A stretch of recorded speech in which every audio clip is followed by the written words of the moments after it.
à besoins spécifiques. Comme vous le savez déjà, j'ai déjà témoigné comment est-ce que notre famille est passée à des moments très difficiles. Mon fils, aujourd'hui, il a 20 ans. On vient de célébrer son anniversaire. Et la bonne nouvelle, c'est qu'il s'améliore quotidiennement. C'est un grand encouragement. Alors, vous savez, quand on est des enfants à besoins spécifiques, qu'on le veuille ou pas, la dynamique des familles change. Que ce soit au niveau des relations de couple, que ce soit au niveau des autres enfants, que ce soit au niveau même de la famille élargie, tout change. Il faut apprendre à accepter certaines choses, s'adapter à certaines choses et comprendre certaines choses. Ça devient essentiel pour qu'on puisse bouger de l'avant. Alors, je vais juste partager quelques points avec vous. Et le but ici, c'est de t'encourager.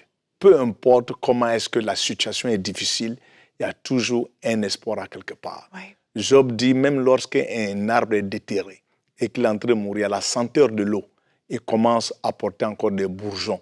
Je prie qu'à la senteur de l'espoir qui vient de sa parole, que tu vas commencer à te réveiller et porter des bourgeons, de savoir que Jésus-Christ est capable de faire la différence. Alors, le premier point, c'est le changement des rôles au niveau de la famille, les parents. Vous savez, quand on a des enfants qui ont des besoins spécifiques, des fois, on ne peut plus continuer à travailler 8 heures par jour. Les deux parents, 8 heures par jour. Dans mon cas, mon fils sur le spectrum de l'autisme, c'était vraiment pire. Si tu enlèves tes yeux de lui, ça peut être fatal pour sa vie. Donc, vous voyez, ça devient quelque chose que tu dois faire à temps plein. Donc, peu importe la situation, à des familles, il y a des changements de rôles. Alors, aujourd'hui, je prends soin de mon fils. Nous faisons ce qu'on appelle prendre soin familial, pas une entreprise ou une compagnie. C'est nous-mêmes qui prenons soin de notre fils. Alors, on ne peut pas avoir des boulots et du travail comme les autres personnes. Donc, ça affecte la dynamique au niveau de la famille. Peut-être que tu passes à travers cette situation, ce n'est pas facile. Mais Dieu peut nous donner la force et même l'intelligence de savoir comment est-ce qu'il faut arranger ça entre monsieur et madame pour pouvoir subvenir aux besoins essentiels de la famille. La fratrie, en d'autres termes, l'influence que ça a avec les autres frères et sœurs. Nous avions en ce moment-là une seule fille, qui est Raphaëla. Elle peut expliquer plus en profondeur comment est-ce que la situation de son frère, de son jeune frère l'a affecté. Mais qu'on le veut ou pas, on n'était plus capable de donner l'attention que ça prenait à notre fille.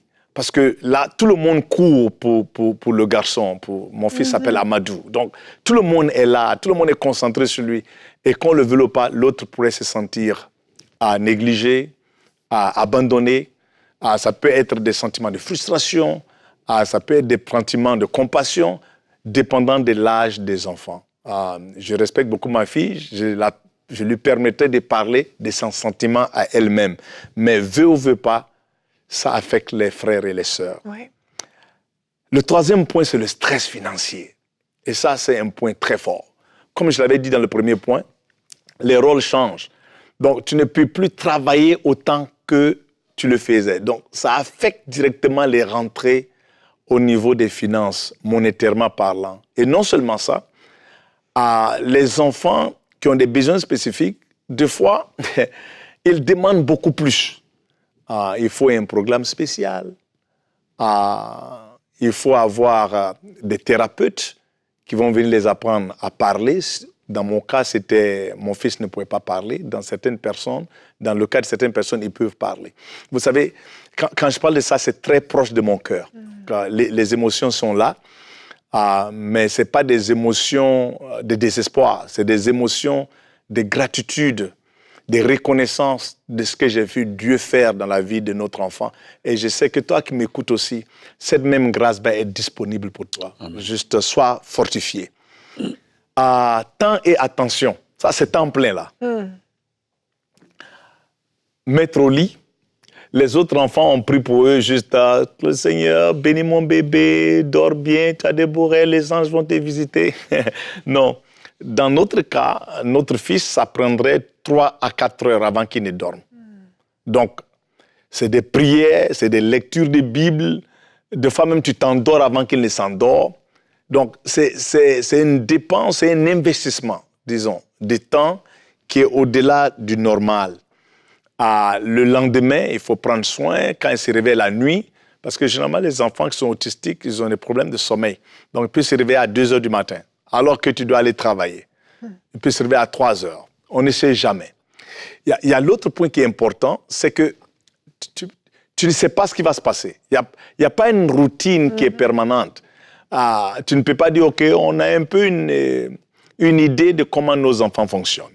Mais quand on a des enfants qui ont des besoins spécifiques, des fois, ils changent dépendant si c'est l'hiver, quand le soleil se lève un peu plus tôt, dépendant de la chambre qu'il dort, les habits qu'il porte, la qualité des tissus, le genre de tissus, toutes ces choses. J'en parle et certaines personnes qui m'écoutent disent « Hein? » Oui, mais ceux qui ont des enfants spécifiques savent de quoi je parle. Il y a certains bruits qui les irritent, même le bruit de certains enfants qui les irritent, ainsi de suite. Mais Dieu donne grâce à quelque part. L'autre point, peut-être qui est le plus important pour moi, c'est le stress social. Oh my God, le stress social. Moi, j'étais pasteur, mais même envoyer notre enfant à notre propre église, c'était stressant. Donc, tu n'es pas dans l'église de quelqu'un d'autre, c'est toi le leader, le dirigeant. Parce que quand l'enfant fait des bruits, ou bien il se comporte de certaines façons qui n'est pas la façon que les gens sont habitués. Les regards, les penchements de tête. Ce stress social fait que la plupart des gens qui ont des enfants avec des situations comme ça s'isolent. Ils ne visitent personne, ils ne vont pas dans la communauté, ils ne vont pas à l'église, ils ne vont nulle part. Parce que c'est trop stressant, Alors, pour nous, c'était tellement difficile. À un moment donné, on a décidé, écoutez, on ne va pas vivre sur une île toute notre vie. Donc, ceux qui vont accepter, ils acceptent. Ceux qui n'acceptent pas, ils n'acceptent pas, parce que notre enfant est une bénédiction, est un don de Dieu. Amen. Je veux parler aux parents. N'ayez pas honte de la condition de votre enfant. Il ne faut pas. Et n'ayez pas honte de votre enfant. Je sais que des fois, quand vous êtes assis dans un groupe, il bouge un peu plus que les autres enfants, il peut toucher là. Et là, on panique. Parce qu'on est plus influencé à l'opinion des gens autour que même la condition de notre enfant. Donc, c'est des places vraiment très difficiles. Le stress social, l'isolation. J'aimerais, pour les 2 minutes qui nous restent, donner quelques petits conseils quand même. Oui. Numéro 1, relâchez-vous de la condamnation. Parce que, comme le pasteur Omer disait, des fois on pense « Dieu est injuste ». Ou bien on pense que j'ai fait quelque chose qui est tellement grave, un péché, mes parents, donc maintenant je suis puni pour ce que j'ai fait quand j'étais jeune, je suis puni pour ce que mes parents ont fait. Et à la fin, ça crée une atmosphère de condamnation, de lourdeur, de dépression. Et le diable, comme pasteur Omer disait, commence à chuchoter, Dieu est ton ennemi. Pourquoi s'en rire pas aux autres? Toi, tu es un homme de Dieu, toi, tu es chrétien, toi, tu pries, tu fais le jeûne. Mais les païens qui sont là-bas, qui insultent Jésus-Christ, rien ne leur arrive. Il faut d'abord te libérer de ça. Ce n'est pas ta faute. Comme on l'a vu, les gens ont demandé à Jésus la condition de cet enfant. Est-ce que c'est à cause des péchés de ses parents? Il dit non, ça n'a rien à voir avec leur péché. Cette situation est venue pour la gloire de l'Éternel. Et ce n'est pas Dieu qui a rendu nos enfants comme ça. Amen. Parce que la seule personne qui fait du mal, c'est le diable. Frères et sœurs, c'est important qu'on enlève de pointer le doigt à Dieu en le rendant coupable, en l'accusant de tous ces malheurs-là. Même les mauvaises choses arrivent aux ceux qui sont justes. D'abord, libère-toi de ça. Arrête de repentir à chaque minute, d'aller dans les délivrances. Ça fait 4 fois, 5 fois, 7 fois, 8 fois, parce que tu penses qu'il y a un péché qui est impardonnable en toi. Ça, c'est le premier point. Réconcilie-toi à toi et à Dieu, en sachant que Dieu veut du bien pour ton enfant, il veut du bien pour votre famille. La bonté de Dieu est démontrée même dans les moments difficiles. Et nous l'avons vu avec ma famille. Une fois, ma femme a dit, j'ai vu la bonté de Dieu dans cette situation. Et des gens autour vont regarder et dire, qu'est-ce que tu veux dire? Tu ne dors pas, on pleure tout le temps, il y a la souffrance. Comment tu peux voir la bonté de Dieu? C'est lorsqu'on est convaincu que ce n'est pas Dieu l'auteur, et au contraire, Dieu est notre allié pour tourner cette situation à notre avantage.